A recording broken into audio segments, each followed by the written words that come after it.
We're looking to pass free trade agreements next week. I think we're going to get that done finally, and it's taken years to get it done. All right, that was House Majority Leader Eric Cantor on Bloomberg Television earlier today, telling our own Peter Cook that he does expect the House to take up and pass the pending trade agreements next week. Well, supporters say the agreements with South Korea, Colombia and Panama could increase U.S. exports by over $12 billion and create, as well as support, 250,000 jobs here in the U.S. So what are its prospects for a quick passage? Well, let's ask the president's trade representative, Ron Kirk, who better. He's joining us now from the White House. Representative Kirk, great to have you. You had a busy day in D.C. This sort of hit the calendar, I think, a little earlier than a lot of people expected, regardless of how long it took to finally make it to sort of the president's, the top of his agenda. Well, we do think we have a strong basis for passage, and one of the reasons is we were willing to invest the time in this Obama administration to sit down with some of those that had, frankly, reservations and problems with these agreements, which is the reason they were still in my office when I came into office, and we addressed those. And what we have done and what we made it plain from day one was this was not just about passing trade agreements, but recognizing many Americans thought our trade policy was broke. And to many Americans, they began to feel the trade was a proxy for jobs going elsewhere. And this president understood fundamentally that for America to kind of have the economic future that we want, one element of that can be selling more of what we make here to our partners around the world. And so he asked us to fix the problems with these agreements. We did that in every case, and now we have 3 agreements, as you said, that can help us add, we think, at least 70,000 jobs to our economy, and in a time that is the most critical issue facing American families and our economy. Now, this has taken years in the making, as we referenced, but in the past, just generally speaking, trade pacts have generally had bipartisan support. So why was there so much bickering over these particular free trade agreements? Where were the reservations and why? Well, unfortunately, as you now know, Lisa, and it's a sad commentary, we can bicker about it, even things we agree on in Washington. But in the case of these agreements, I do think they were caught up in a rising tide in which Americans understand the consumptive benefits of trade. We know we benefit by having access to some of the cheapest, most innovative goods in the world at lower prices, helps us feed our families, put clothes on our kids' back, buy the latest in technology.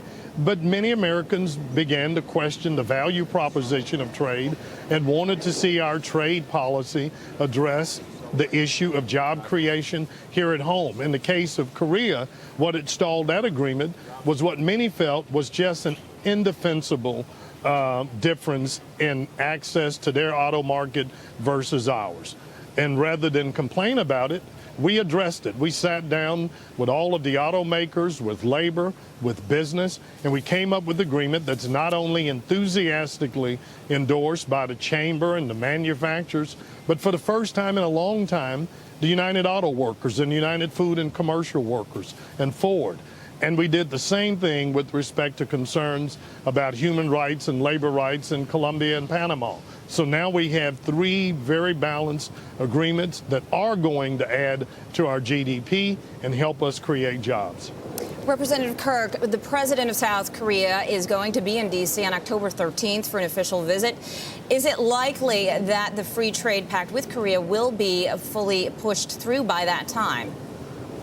Well, we have made very good progress. If you heard Congressman Cantor reference, we had a markup in the House Ways and Means Committee on all 3 agreements, and they were just all reported out. So it is quite possible we could have final action in the House early next week. We're still working on the Senate leadership when we can get the markup schedule on that. So that may be a bit ambitious. It would be a great story if it was, but considering the agreements are pending in their parliament as well, I think we're very comfortable with the fact that we have every reason to believe that the agreement will be approved certainly before the end of the month. And very quickly, China. This is one of our top 3 both export and import partners in the world. What is happening with that country when you talk about having low-priced goods here in the U.S., having strong exports elsewhere? Why focus on China and potentially ignite a trade war, which is what their government has sort of suggested, given sort of the currency manipulation policy that some are trying to push through in D.C.? Well, let me say, the driving theory behind President Obama's trade policy for any country doesn't change, and it's pretty simple. We welcome countries into the global trading community. It's one of the reasons the United States supported China's accession to the WTO and granted them most favorable nation status. But the only way free trade works is everybody's got to play by the rules. And from our perspective, we don't care if it's China, Mexico, Canada, Brazil. You're going to have to open up your markets and give our American businesses, our farmers, our ranchers, our entrepreneurs, the same unfettered access to your markets as we've had to yours. And we don't believe that our standing up and enforcing the rights of America's workers and manufacturers and businesses is sparking a trade war. It makes good sense to do that. And so we will not back down on enforcement. Representative Kirk, unfortunately, we have to leave it there. We have to head into break. But do thank you for joining us here on Street Smart. That was President's Trade Representative Ron Kirk speaking about the free trade pacts with South Korea, Panama, and Colombia.